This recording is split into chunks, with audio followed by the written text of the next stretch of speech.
2024 সালের লোকসভা নির্বাচনের ঠিক আগে যে বিষয়টি নরেন্দ্র মোদী এবং অমিত শাহের কপালে চিন্তার ভাঁজ ফেলেছিল তা হচ্ছে আইএনডিএ জোট। তার কারণ আমরা জানি বিহারের মুখ্যমন্ত্রী তথা জেডিইউ নেতা নীতিশ কুমারের ডাকে প্রথম বৈঠকটি হয় কিন্তু পাটনায়। পরবর্তীতে দেখা যায় এই বৈঠক হয় বেঙ্গালুরুতে এবং এইখানেই দাঁড়িয়েই প্রথমেই কিন্তু একটা ফাটল কিন্তু তৈরি হয়। তার কারণ বিহারের মুখ্যমন্ত্রী নীতিশ কুমার তিনি কিন্তু চেয়েছিলেন তাকে এই জোটের আহ্বায়ক করা হোক, কিন্তু পরবর্তী দেখা যায় এই জোটের নিয়ন্ত্রণ নিতে শুরু করে কংগ্রেস, যার ফলে জোট ছেড়ে বেরিয়ে যান নীতিশ কুমার। কিন্তু এরপরে লোকসভা নির্বাচন হয়। লোকসভা নির্বাচন যদিও এই জোট কিন্তু সংঘবদ্ধভাবে লড়াই করতে পারেনি, বিভিন্ন রাজ্যে আলাদা লড়াই করে এবং এবারে দিল্লি বিধানসভা নির্বাচনের আগেই এক কথায় বলা চলে আইএনডিএ জোটে কিন্তু ফাটল, বড়সড় ফাটল দেখা গেল। কেন বলছি কথা সব কিছু আলোচনা করবো আজকের এই ভিডিওতে।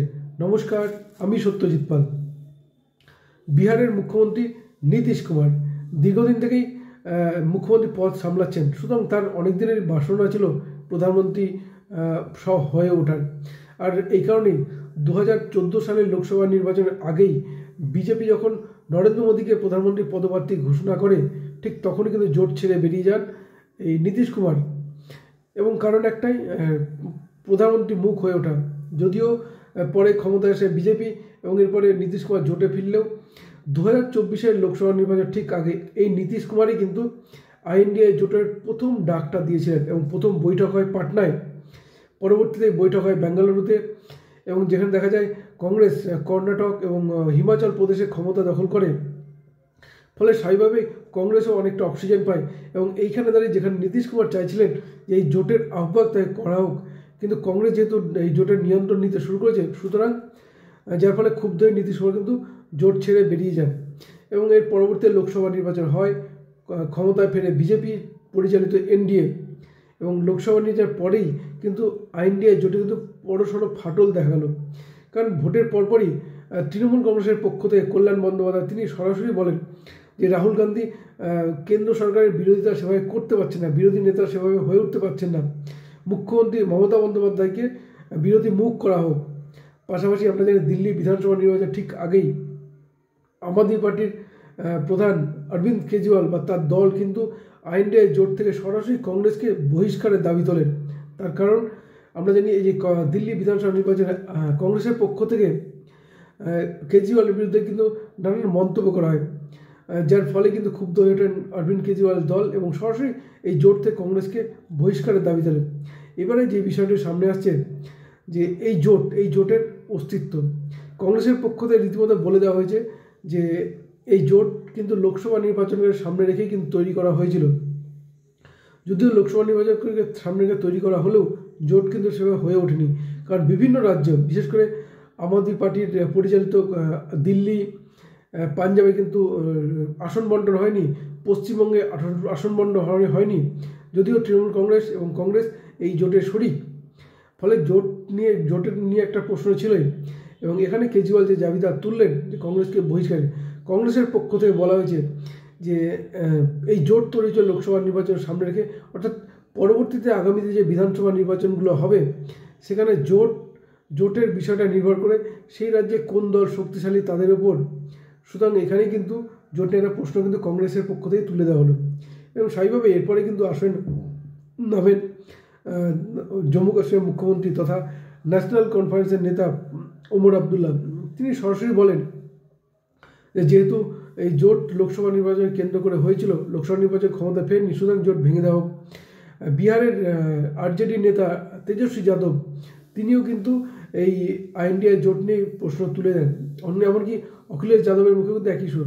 ফলে স্বাভাবিকভাবেই এই জোটের মধ্যে কিন্তু একটা ডামাডোল তৈরি হয়ে গেছে, যেখানে রাহুল গান্ধীকে কোনো নেতা বিরোধী মুখ হিসেবে মেনে নিতে পারছেন না।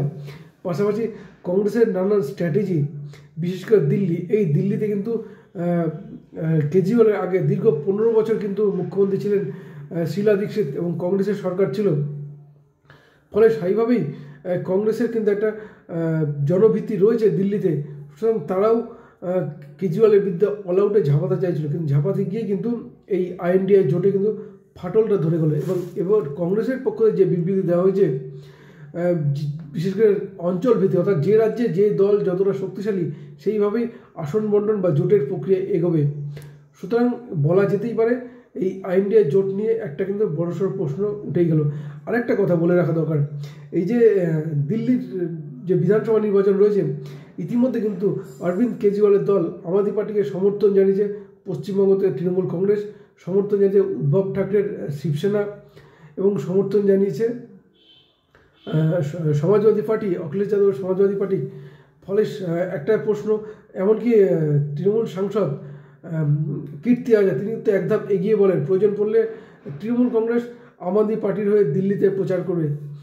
সুতরাং এক কথায় বলা যায়, যেখানে কংগ্রেস আম আদমি পার্টির বিরুদ্ধে অল আউট ঝাঁপানোর একটা প্রক্রিয়া নিচ্ছিল, সেইখানে বলা যায় আইএনডিএ জোটের বিভিন্ন শরিক তারা কিন্তু কংগ্রেসকে সাইডে রেখে আম আদমি পার্টিকেই সমর্থন দিল, আর যার ফলেই এই আইএনডিএ জোটের অস্তিত্ব নিয়ে একটা বড় প্রশ্ন উঠে গেল যে তাহলে আগামী দিনে কোন স্ট্র্যাটেজিতে এগোবে। যেখানে অরবিন্দ কেজরিওয়ালের দল আপ এবং কংগ্রেস মুখোমুখি লড়াই করছে, সেখানে যে আম আদমি পার্টিকে সমর্থন, সুতরাং একটা যে একদিকে সমর্থন জানানো, অন্যদিকে রিজেক্ট, একদিকে অ্যাকসেপ্ট একদিকে রিজেক্ট, এটা একটু সামনে আসছে।